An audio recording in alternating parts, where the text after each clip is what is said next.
ধরো। Hello guys, তোমরা সবাই কেমন আছো? আমি খুব ভালো আছি।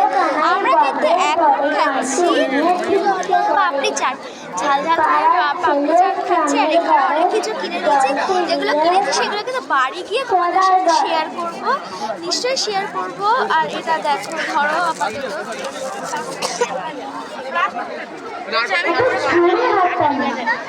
আমাদের আজকের শিল্পী বয়সে ছোট হতে পারে, কিন্তু এত সুন্দরভাবে রবি ঠাকুরের তো আমার কিন্তু আর এখানে কিন্তু তোমরা দেখলেই বুঝতে পারবে বড় ভিড়। আর আমার কিন্তু পাপড়ি চাট সহজ পথে দারুণ লাগছে, কিন্তু এটা মাখা দেখে আমার জিভে জল চলে এলো। যাই হোক,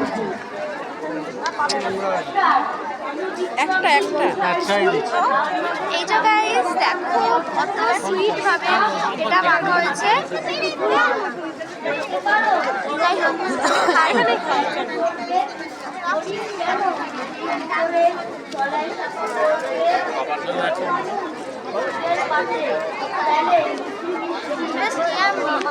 এখনো চ্যানেলটুকু দেখা যাবে পরে ব্লগে। তোমরা লাইক কমেন্ট চ্যানেল সাবস্ক্রাইব করে